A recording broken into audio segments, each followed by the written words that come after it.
والدین وہ ہستی ہیں جن کے احسانات ہم پر سب سے زیادہ ہیں.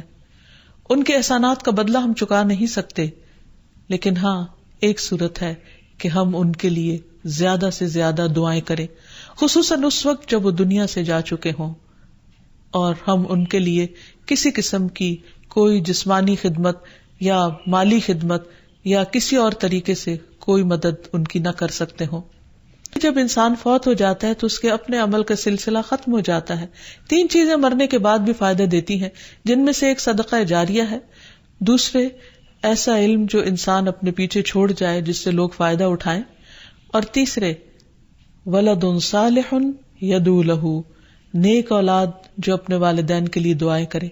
یعنی بیٹے کی دعا یا بچوں کی دعا اپنے والدین کے حق میں قبول ہوتی ہے، اس لیے خوب خوب دعائیں کرنی چاہیے. صدقہ دیتے وقت والدین کی طرف سے یعنی ان کو ثواب پہنچانے کی نیت سے صدقہ کیا جائے. اس سلسلے میں ہم دیکھتے ہیں ایک آدمی نے نبی صلی اللہ علیہ وسلم سے عرض کیا، میرے والد فوت ہو گئے ہیں اور انہوں نے مال چھوڑا ہے لیکن وصیت نہیں کی، تو کیا میں ان کی طرف سے صدقہ کروں تو ان کے گناہ معاف کر دیے جائیں گے؟ آپ نے فرمایا ہاں. اسی طرح حضرت عائشہ سے روایت ہے کہ ایک آدمی نبی صلی اللہ علیہ وسلم کے پاس آیا اور عرض کی کہ یا رسول اللہ، میری والدہ بغیر وصیت کے فوت ہو گئی ہیں اور میرا گمان ہے کہ اگر وہ بات کرتی تو صدقہ کرتی، اگر میں ان کی طرف سے صدقہ کروں تو کیا ان کو اجر ملے گا؟ آپ نے فرمایا کہ ہاں. پھر اسی طرح والدین کے اگر روزے رہتے ہوں تو ان کے قضا روزے ادا کیے جا سکتے ہیں. اگر وہ حج نہ کر پائے ہوں تو ان کی طرف سے حج بدل کیا جا سکتا ہے، یہ ان کے لیے ایک بہت بڑا احسان ہوگا.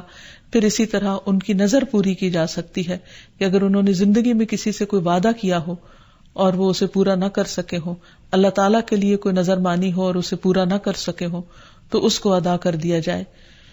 والدین کے لیے دعا کرنے سے پہلے اللہ سبحانہ و تعالیٰ کی حمد و ثنا بیان کیجیے، پھر نبی صلی اللہ علیہ وسلم پر درود بھیجیے اور پھر اپنے ماں باپ کے لیے دعائیں کیجیے، کیونکہ یہ اللہ تعالیٰ کا حکم بھی ہے.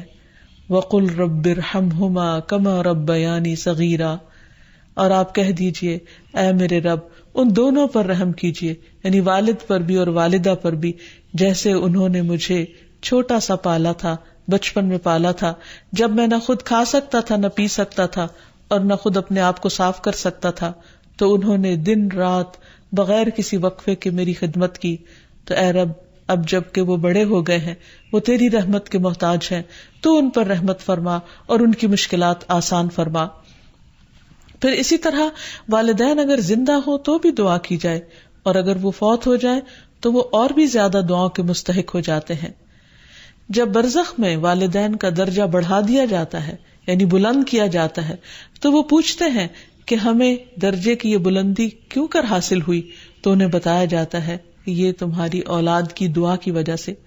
ہم دیکھتے ہیں کہ مختلف پیغمبر بھی اپنے رب سے اپنے والدین کے لیے دعائیں کرتے رہے ہیں، جن میں نوح علیہ السلام کی دعا ہے.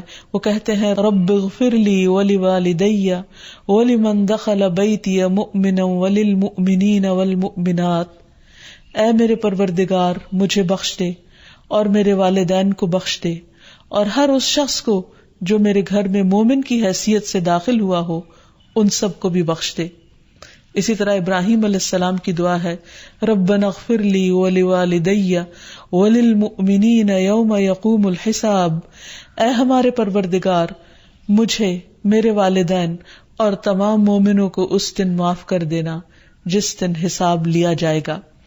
پھر اسی طرح ہم دیکھتے ہیں کہ صحابہ کرام اپنے والدین کے لیے دعائیں کیا کرتے تھے، جن میں خاص طور پر حضرت ابو ہریرہ کا ذکر ملتا ہے کہ وہ ایمان لے آئے تھے لیکن ان کی والدہ مشرکہ تھیں اور وہ نبی صلی اللہ علیہ وسلم کے بارے میں ایسے کلمات کہہ دیتی جس سے ان کو بہت تکلیف ہوتی.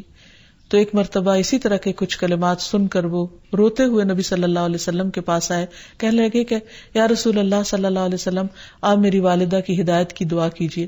بہرحال آپ صلی اللہ علیہ وسلم نے ہاتھ اٹھا دیے، ان کے لیے دعا کی، اور جب حضرت ابو ہریرہ واپس گھر پہنچے تو ان کی والدہ اسلام قبول کر چکی تھی. حقیقت یہ ہے کہ والدین کے لیے خود بھی دعا کرنی چاہیے اور دوسروں سے بھی دعا کی درخواست کرنی چاہیے.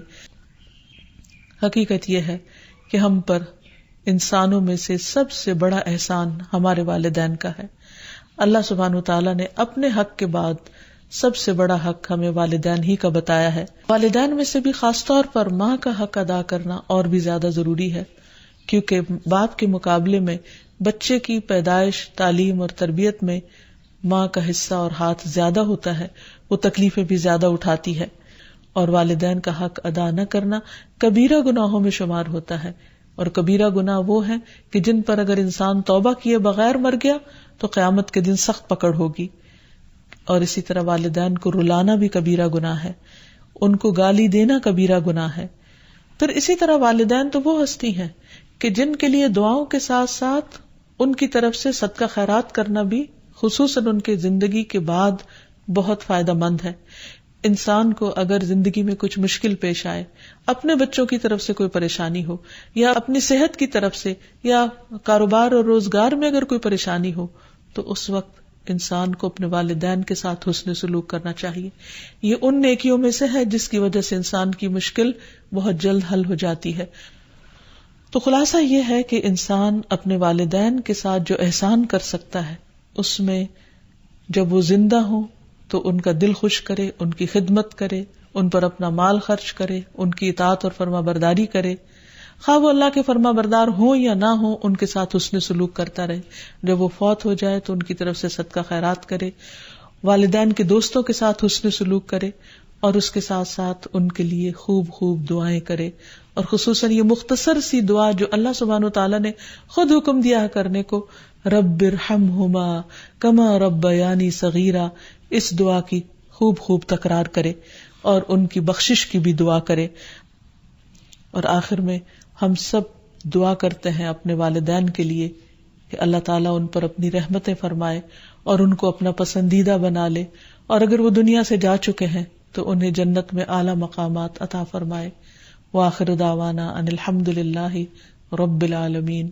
السلام علیکم ورحمۃ اللہ وبرکاتہ.